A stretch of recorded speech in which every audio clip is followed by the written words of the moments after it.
విజయవాడలో వరద బీభత్సంతో అల్లాడుతున్న ప్రజలకు అండగా జ్యోతుల నెహ్రూ ఫౌండేషన్ 40,000 బిర్యానీ ప్యాకెట్లు 1,00,000 వాటర్ ప్యాకెట్స్ పంపిణీకి జగ్గంపేట తెలుగుదేశం పార్టీ కార్యాలయం నుండి వాహనాల్లో నాయకులు కార్యకర్తలు బయలుదేరి వెళ్లారు. ఆహార పదార్థాల వాటర్ ప్యాకెట్స్ వాహనాలకు జగ్గంపేట శాసనసభ్యులు జ్యోతుల నెహ్రూ, కాకినాడ జిల్లా టీడీపీ అధ్యక్షులు జ్యోతుల నవీన్ జెండా ప్రారంభించి వాహనాలతో పాటు విజయవాడ బయలుదేరి వెళ్లారు. ఈ కార్యక్రమంలో తెలుగుదేశం పార్టీ నాయకులు, కార్యకర్తలు, అభిమానులు, జ్యోతుల నెహ్రూ ఫౌండేషన్ సభ్యులు పాల్గొన్నారు.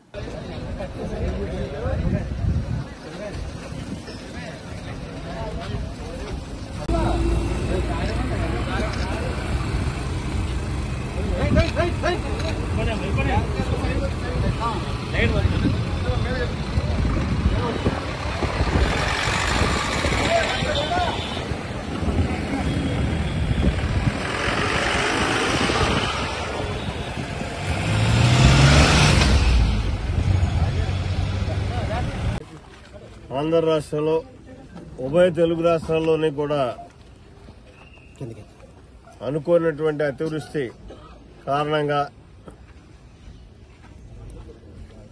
మనకు విజయవాడ సుమారు 100 సంవత్సరాల క్రితం వచ్చినటువంటి పరిస్థితులు ఇవాళ వచ్చినటువంటి వరద చూసుకున్నట్టయితే రాష్ట్రంలో పంట చాలా తీవ్రంగా నష్టపోయినటువంటి పరిస్థితి ఉంది. ఈ అధిక వర్షాల వల్ల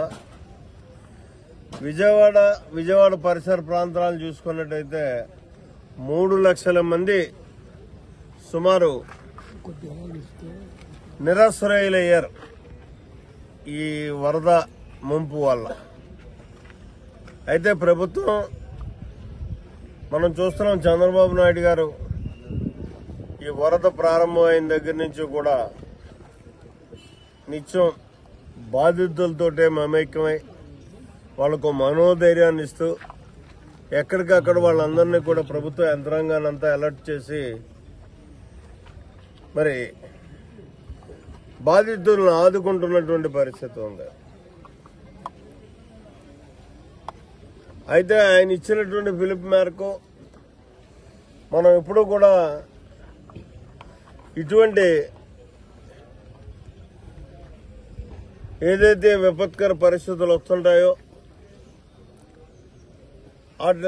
అటువంటి బాధితులందరినీ ఆదుకోవడానికి ముందుండేటటువంటి మా యంత్రాంగం, కార్యకర్తలు ఇవాళ అదే రకంగా విజయవాడలో తీవ్రంగా నష్టపోయినటువంటి, కనీసం ఆహారం కూడా దొరకనటువంటి పరిస్థితుల్లో ఉన్నటువంటి ఈ పరిస్థితిని గ్రహించి ఇవాళ జ్యోతుల నెహ్రూ ఫౌండేషన్ ద్వారా సుమారు ఒక 40,000 పలావ్ ప్యాకెట్స్ చేయించి తీసుకెళ్లడం జరుగుతుంది. అయితే ముందు బియ్యం పంపిణీ చేయాలనుకున్నాం. అయితే మా నాయకుడు చంద్రబాబు నాయుడు గారు, మీరు ఎవరు తెచ్చినా ముందు ఆహారం దండి తెచ్చి ఇక్కడ ఆదుకోండి, ప్రజలు ముందు ఆదుకోండి, తర్వాత మనం సెకండరీ వాళ్ళంతా కూడా వాళ్ళ ఇళ్లకెళ్లి యథాతథ స్థాయిలో ఉన్నప్పుడు మనం ఏం చేద్దామన్నా చేద్దాం, ప్రభుత్వ పరంగా కానీ మీ అందరి సహకారంతో కానీ చెప్పిన మేరకు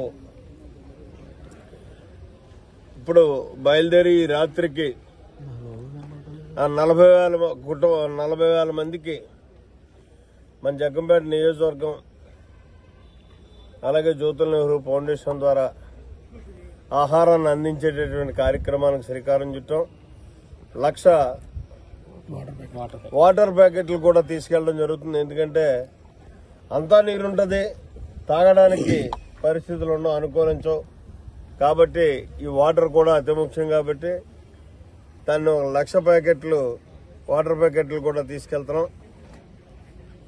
దీనికి సహకరించినటువంటి మిత్రులందరికీ కూడా మనస్ఫూర్తిగా నేను అభినందనలు తెలియజేసుకుంటూ, అయితే ఇటువంటి విపత్కర పరిస్థితులు వచ్చినప్పుడు రాజకీయాలకు అతీతంగా రాజకీయ నాయకులు ఆలోచన చేయాల్సినటువంటి అవసరం ఉంది.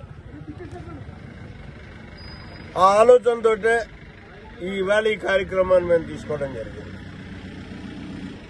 మా నాయకుడు చంద్రబాబు నాయుడు గారు చూసుకున్నట్టయితే మన నాయకుడు, మన ముఖ్యమంత్రి గారు ఒక బాధ్యత ఉన్నటువంటి వ్యక్తిగా బాధితులతో నిత్యం తిరుగుతూ రాత్రి 3 గంటల దాకా కూడా ఆయన ఎక్కడ నిద్రపోకుండా తిరిగి ఒక మనోధైర్యాన్ని కల్పిస్తుంటే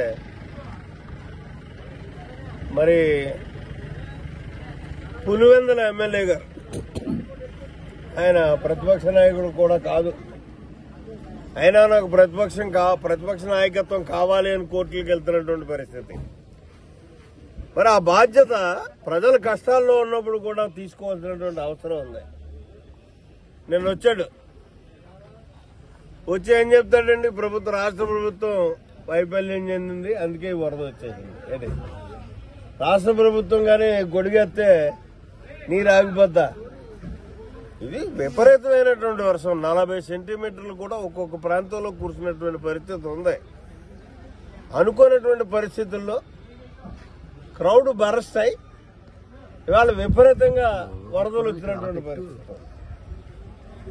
ఈ పరిస్థితులను కూడా తెలుసుకోలేనటువంటి మూర్ఖత్వంతో నేను ప్రతిపక్షం అంటే మంచి చేసినా చెడు చేసినా సరే విమర్శించడమే నా వంతు అనుకునేటటువంటి విధానంలో అతను తెలుగుతగ్గా మాట్లాడుతుంటే నాకు జాలేసింది. ప్రజలు అందుకే ఇతనికి ప్రతిపక్ష హోదా కూడా ఇవ్వలేదు, వాస్తవం గ్రహించి. ఎందుకంటే ఈరోజు రాజకీయం చేసుకోవాల్సిన పని ఏంటంటే, నువ్వు కనీసం ఒక వాటర్ ప్యాకెట్ తెచ్చావా?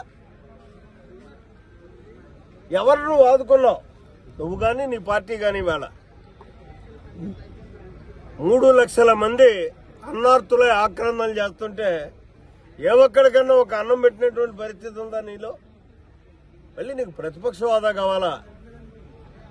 చంద్రబాబు నాయుడు వల్ల ఈ విపత్తు వచ్చిందంటాడు. ఏంటది? ఏం మాట్లాడాలో తెలియనటువంటి పరిస్థితి. నువ్వు కనీసం ఏమీ ఇవ్వకపోయినా బాధితుడిని శాంతపరచడానికి ఉపశమనం మాట్లాడాలి. మేమంతా నీ వెనకాల ఉన్నాం, మిమ్మల్ని ఆదుకుంటాం. ప్రతిపక్షంగా అధికార పక్షం కానీ ఎక్కడ ఆదుకోకపోయినా సరే మేము ఫైట్ చేసి పోరాటం చేసి మిమ్మల్ని ఆదుకునేటటువంటి పరిస్థితి కల్పిస్తాం. ప్రస్తుతానికి మేము ఉన్నాము అని చెప్పేసి చెప్పాల్సింది పోయి అక్కడ కూడా రాజకీయం. కానీ ఒకటి మెచ్చుకోవాలా, మన లోతు నీళ్ళలోకి వచ్చాడు. రెడ్ కార్పెట్ ఉంటేనే కానీ నడవనటువంటి మనిషి ఇవాళ జనం కిందకి దింపారు. మన లోతు నీళ్ళలో నడిచాడు 4 అడుగులు. అది కూడా నేనైతే అనుకుంటాను, అది కూడా ఈ జనం దింపారని మాత్రం అనుకోడు. ఏదో నటిస్తున్నాను నటిస్తాడు కాబట్టి నటిస్తున్నాను అనుకుంటాడు. కానీ జగన్మోహన్ రెడ్డి ఒక ఎల్డర్గా నీకు నేను సలహా ఇవ్వదలిచాను.